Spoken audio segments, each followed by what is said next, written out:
Good morning everyone. Welcome back to GK Today. And today we'll be discussing most important MCQs for 3rd of January 2023. Let's start with our session. Dr. Shyam Prasad Mukherjee National Institute of Water and Sanitation has been inaugurated in which Indian state? So Prime Minister Narendra Modi virtually laid the foundation stone and the projects worth more than 7,800 crore rupees in the state of West Bengal recently. Okay, and also he virtually inaugurated Dr. Shyam Prasad Mukherjee National Institute of Water and Sanitation. So basically it will serve as an apex body in the country on water, sanitation and hygiene, that is WASH. Okay, and it will basically serve as a hub of information and knowledge for central, state and the local government. Fine. So recently NIWAS has been inaugurated in West Bengal. Also you can be asked that what is the full form of NIWAS? So it is National Institute of Water and Sanitation. Next is Election Commission of India has developed a prototype of a remote electronic voting machine for which category of people?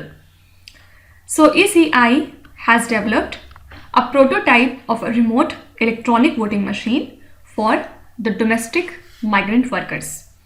Basically it has invited political parties for a demonstration, and if implemented, the migrant voters now do not need to travel to their home district to exercise their voting power, and this will be a major move to increase the voter participation. Fine. So here correct answer would be domestic migrant workers. Next is which state commenced India's first Nilgiri Tehar project? So Tamil Nadu government has issued the orders to conserve the Nilgiri Tehar, which is the state animal of Tamil Nadu, and they have initiated this conservation project at a cost of 25.14 crore rupees. So this is regarded as the first Nilgiri Tehar conservation project in the country, and it will be implemented from 2022 to 27. And in this they will follow a strategy to estimate number of the tehars. And talking about tehar, it is an endangered species and it is protected under the Schedule 1 of the Wildlife Protection Act of India 1972. Okay, so here correct answer would be Tamil Nadu state. Next is the Indian Army has handed over the first ever 3D printed houses for the soldiers at which city? So Indian Army has offered the first 3D printed houses for the soldiers at Ahmedabad, Kent. Okay, and they are constructed by Military Engineering Services in collaboration with MyCorp Private Limited. Fine. So it has a ground floor plus one configuration, and they are not only cheap but they can be constructed in lesser time.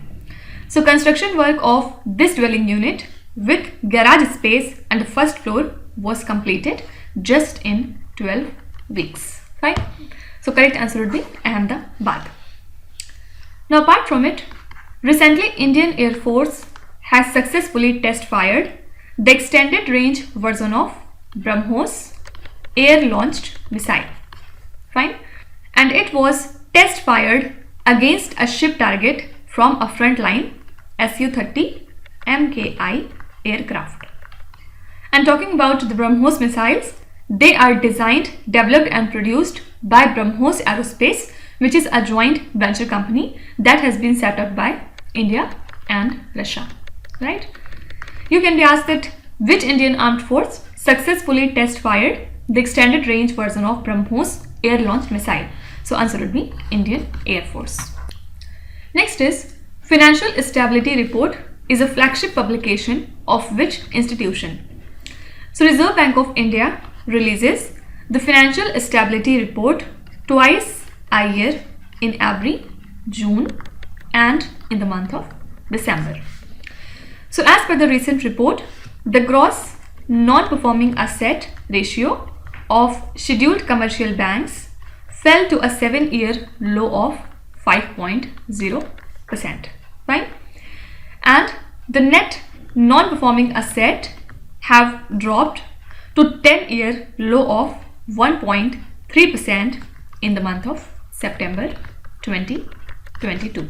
Okay, so these two data are important, and also you have to remember that this report is a flagship publication of Reserve Bank of India. Next is the first consignment under the India-Australia Economic Cooperation and Trade Agreement was flagged off from which state? So the first consignment under the India-Australia Economic Cooperation and Trade Agreement was recently flagged off from Chennai. Okay, correct answer would be Tamil Nadu. And another flagging off ceremony of the export consignment from Tamil Nadu under this ECTA was held on at Ennore Adani Container Terminal in the state of Tamil Nadu.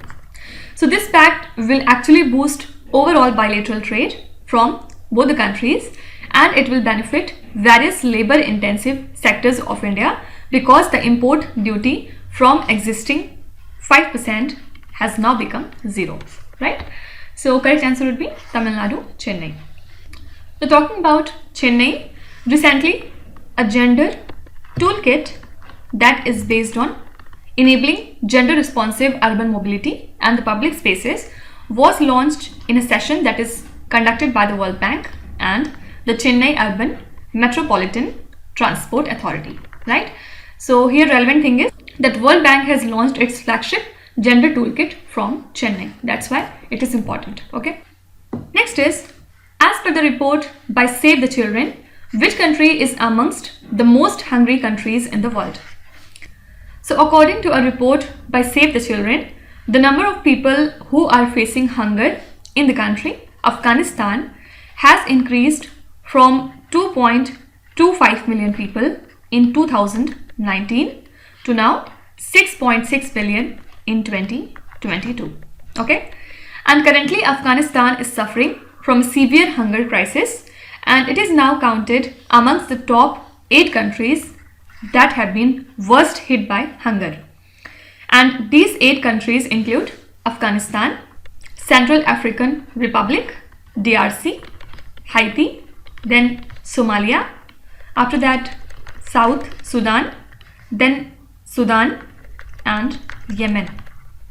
These are the 8 countries that have been worst hit by hunger. Fine. And Afghanistan is amongst the most hungry countries in the world. Fine. Now apart from it, recently the US Census Bureau said that the world's population is projected to be at 7.9 billion on New Year's Day 2023. Fine. And this is an increase of 73.7 million since January 2022. So basically we can say that this is an increase in the global population of 0.9% over the previous year. And also the Census Bureau has projected that there will be 4.3 births and 2 deaths globally every second in January 2023. Okay, so you can be asked that as per the US Census Bureau, what is the projected population of the world on New Year's Day 2023? So answer would be 7.9 billion. Next is, which state or the union territory passed a draft solar policy aiming at total installed solar capacity of 6,000 megawatt by 2025. So Delhi government has recently cleared the draft Delhi Solar Policy 2022, which aims to increase the share of the city's annual electricity demand met by solar energy from 9% at present to 25%, which has to be achieved by 2025. Okay, and this draft targets a total installed solar capacity of 6,000 megawatt by 2025. So basically it includes the benefit such as generation based incentive and subsidy for the consumers. And this draft has been put in the public domain for the next 30 days, after which it will be tabled before the cabinet for final approval. Fine. So you have to remember that this is the initiative of Delhi government, that they have decided to install the solar capacity of 6,000 megawatt by 2025. So currently the demand of energy that is met by solar energy there is 9%, and it has to be increased up to 25% by 2025. Next question is important. Who is the author of the book titled as Forks in the Road, My Days at RBI and Beyond? Actually, this book is a memoir of Dr. C. Rangarajan, who is the 19th Governor of Reserve Bank of India, and also he is a former Member of Parliament. So this book includes his journey as an economist and RBI Governor, and it sheds the light on some of the hidden truths that surround India's economic history, including the account of 1991 reforms. Fine. Only thing here relevant is this is a book from C. Rangarajan, who is the 19th Governor of RBI. Fine. Next is Prahar is an application launched for better governance of which institution? So Union Home Minister Amit Shah recently launched the mobile application named as Prahar and Manual of Border Security Force in New Delhi. So through this Prahar application, BSF personnel can get the information related to accommodation, Ayushman CAPF and leaves on their mobile. Fine.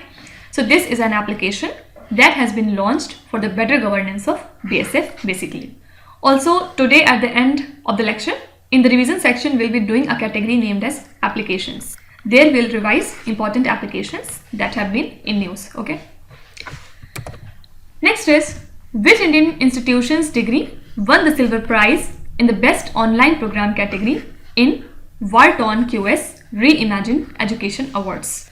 So Indian Institute of Technology Madras, it has won a silver prize in the best online program category in the Wharton-QS Reimagine Education Award. Okay. So basically it is referred to as the Oscars of education. That's why this award is very important. And NEPTEL, that is National Program on Technology Enhanced Learning, which is actually the joint initiative of IITs and IISc, won the gold in the lifelong learning category. And NEPTEL is led by IIT Madras and it is funded by Ministry of Education. Okay, so here correct answer would be IIT Madras. Now if we talk about the Indian Institute of Astrophysics, it is an autonomous research institute that is wholly financed by the Department of Science and Technology, and the headquarters lies in Bangalore.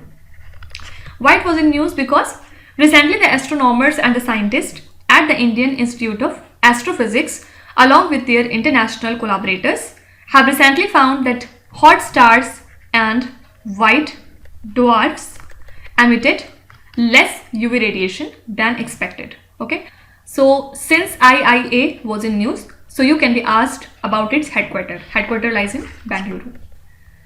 Next is which state has set up a commission to conduct a survey to ensure that OBCs are provided reservation on the basis of triple test. So Uttar Pradesh has set up a 5-member commission recently, which will conduct a survey to ensure that the OBCs are provided reservation on the basis of the triple test, which is mandated by the Supreme Court. So earlier, Allahabad High Court ordered the Uttar Pradesh government to hold the urban local body elections without reservation for OBCs. Why? Because triple test requirement had not been fulfilled. Fine. So Uttar Pradesh has formed this 5-member commission to conduct a survey to ensure that OBCs are provided reservation on the basis of triple test. So these are the most important current affairs and the news from today. And now we'll come to our revision section. Which 3 categories we are covering today? First of all, as promised, we'll discuss few important applications that were in news. Okay, and at second we'll be talking about important women that have been in news, and at third we'll see few important companies that were in light. Okay, Let's start with the applications. Which Union Ministry developed a project monitoring mobile application in association with ISRO? So this is Ministry of Development of Northeastern Region. So they have developed this project monitoring mobile application in association with ISRO and also by collaborating with Northeastern Space Application Center. UTS on Mobile is a mobile application launched by which Union Ministry? What is the full form of UTS? It is Unreserved Ticket Booking System. Fine. And it is a mobile application launched by Ministry of Railways. And talking about Ministry of Railways, Indian Railway has bagged total 9 awards for energy conservation, and South Central Railway Zone bags the first prize in RS category. Fine. What is the name of the Indian Sign Language Dictionary mobile application recently launched? The name of this Indian Sign Language Dictionary mobile application is Sign Learn App. Voluntary blood donation has been launched on which application under Raktdan Amrit Mahotsav? So it has been launched on Arogya Setu application under the Raktdan Amrit Mahotsav. Viva Engage is a new application of which tech major? This is a new application of Microsoft. E-Amrit mobile application, which was recently launched, is associated with which sector? This application is related to electric mobility. Okay, and what is the full form of Amrit acronym? It stands for Accelerated E-Mobility Revolution for India's Transportation. Okay, and this application has been launched in collaboration with the country UK. Language model for dialogue application, which is also known as Lambda, is the chatbot of which technology company? So Lambda is the chatbot of Google. Which is the first state in India to implement National E-Vidhan application? Answer would be Nagaland. Fine. Who is the richest self-made Indian woman as per the IIFL Wealth Huron India Rich List 2022? This is Falguni Nair. Okay, and this list was topped by Gautam Adani, and at second it was Mukesh Ambani. Here we are only talking about women. Fine. Who has been named winner of the first ever Queen Elizabeth II Woman of the Year award? This award was presented to Swela Braverman. Who was appointed as the first woman chief of the Council of Scientific and Industrial Research? Answer would be Dr. N. Kalai Selvi. As per the Bloomberg Billionaire Index, who is the richest woman in Asia? This is Savitri Jindal.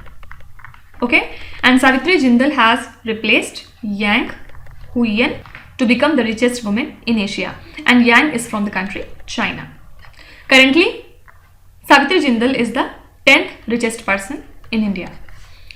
Who has been named the richest woman in India as per the Kotak Private Banking Huron list? Answer would be Roshni Nadar Malhotra. And who is she? She is actually the chairperson of HCL Technologies. Who is the first woman to be featured on the wall of former chief economist of the IMF? This is Geeta Gopinath. And with this, Geeta Gopinath is the second Indian to be featured on the walls of former chief economist of the IMF. Who was the first? It was Raghuram Rajan. Fine. So Geeta Gopinath is the second Indian and the first woman to be featured on this wall. Recently, who has become the first woman officer to be inducted as a fighter aviator to fly a fleet of helicopters in the Army Aviation Corps? This is Abhilasha Barak. Who is the first Indian woman to climb 5 peaks above 8,000 meters? So this is Priyanka Mohite, and Priyanka Mohite is from the state of Maharashtra. Fine.